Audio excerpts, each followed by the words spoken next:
Howdy, and welcome to LeeReads, where I talk about the books I've been reading and enjoying lately. It is good to be back. I took a couple weeks off because I was sick or my husband was sick, and it just was not a very good time to be recording videos.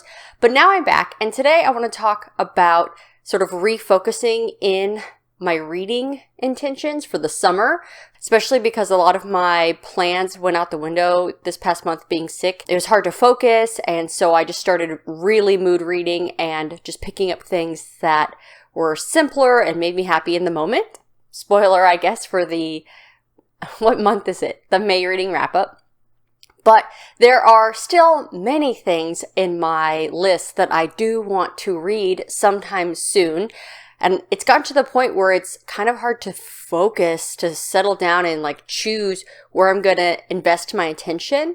And when I start feeling like that, sometimes I'll just not truly really absorb what I'm reading because I just want to get to the next thing. So I have some eARCs that are coming out very soon that I'm excited for and want to read. I also have a couple books from the library, and then some books that I have purchased recently. I want to read the books I've been buying. That's why I bought them. So basically, this video is about the books I want to be intentional with picking up sometime this summer, sometime over the next few months. Let's start briefly with the eARCs. There are two at the top of my list. One is an adult epic fantasy, the first book in a duology by Kate Elliott, The Witch Roads, that comes out in a couple weeks. I always get excited for a Kate Elliott release, and the only thing that has stopped me from reading it already is that I'm drafting my own fantasy story, and I was kind of saving it as a reward or a treat for finishing that draft.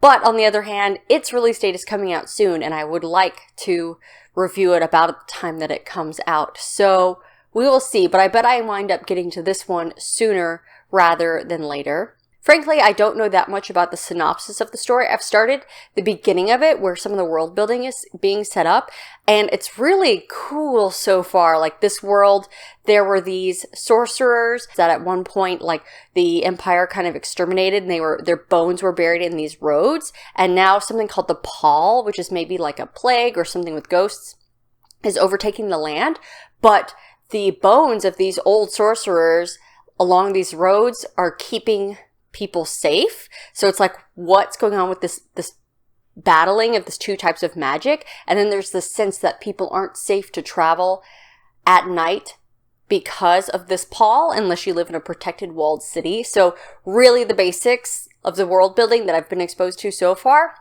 but it has me very intrigued. I'm hooked. The next is an adult space opera that I think might have a strong romantic subplot. This one I was recently granted access to by Orbit, and it sounds really cool. It's like a thief is trying to do a con to get money to get his ship back, gets snared in some politics, and has some tensions arise from there. Again, it's one that I just opened the first chapter to see how I would like it, and I do want to continue. Moving on into the library books that I currently have. One is fairly recent, one is not. The God of the Woods was on a lot of lists at the end of last year. This one is a contemporary mystery with maybe some dual timelines that's following this girl who's at the summer camp. I think she might even be the child of the owners of the summer camp, and she goes missing. There might be some fantastical elements layered in there. Let me know if you've read this one. The next is the first book in a trilogy that's recently completed that's heavy on the Irish folklore that I've heard is reminiscent of Juliet Marillier's Daughter of the Forest or Seven Waters series, which always gets my attention. Similar but different. The Children of Gods and Fighting Men, it's following the perspectives are 2 or 3 different women in certain situations in ancient Ireland or mythic Ireland. They are different types of magic, and I think they may be on different sides of this struggle. I am always intrigued to hear something compared to Seven Waters series or Juliet Marillier. And then last, some books that I've recently purchased that I'm excited to read and don't want them to linger on my bookshelves for too long. One actually hasn't even arrived yet. It just came out this week, and I think I'm supposed to receive my copy tomorrow, which is The Night and the Moth by Rachel Gellig. Dark, atmospheric romantasy, I believe, and it's following this seer and a knight who doesn't believe in the seer's power but obviously they have to go on some sort of mission together, and I think I'm really gonna like that conflict between the two characters. I've been staying away from like early reviews of this one because I just want to go into it blind. I have pretty high expectations, so I hope it lives up to them. Next is The Raven Scholar, another one that I've started. I'm about 10% of the way through. Then I got a little bit distracted with other things while I was sick. And this also has a very interesting premise. It's set up where every 24 years, the emperor has to step down. And there are these 8 factions every 24 years. A top candidate from each of these disciplines comes together to compete to become the emperor, and I think one of these people is murdered, and then the emperor's high scholar, the Raven Scholar, has to figure out what's going on. Again, with that mystery aspect, but what I've been exposed to with the world building so far has been really interesting, and I think there's going to be an interesting perspective layered in here. Another adult epic fantasy. I want to continue on with The Ragpicker King, which is book 2 in this trilogy, or this series. I'm not even sure what the series name is, but the first one was Swordcatcher, which I read a couple of months ago. It is a great balance of political fantasy mixed with a little bit of romantic subplots, but not too much. Like, it's firmly in the fantasy category, not romantasy. And I'm really enjoying the cast of characters that are coming together and the intrigue going on. And I have ideas of who I think that this book might follow. I want to find out what happens next in this series. If you haven't read Swordcatcher yet, I highly recommend it.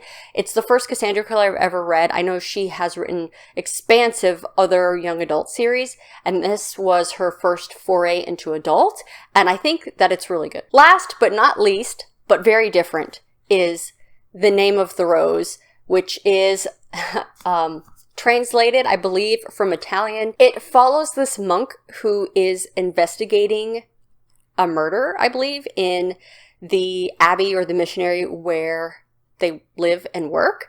That's all I know about it, aside from the fact that there was a movie starring Sean Connery that was based on this book, and I've heard that this is one that you really kind of need to focus on and really digest as you read it, but that the author has like a wide knowledge base, and people just think that their books are so interesting. So even though this seems outside of my normal wheelhouse, I think because of the historical fiction aspect and the mystery investigation aspect, I'm really hoping that I enjoy this one. Those are the books that I'm going to prioritize for the summer, really try to spend time and attention with them. I also am finishing up my spring-summer bingo card for our female gaze science fiction fantasy. I've been making progress on that. I've read about half of the 9 books, and I will be sprinkling the rest of them throughout the next few months as well.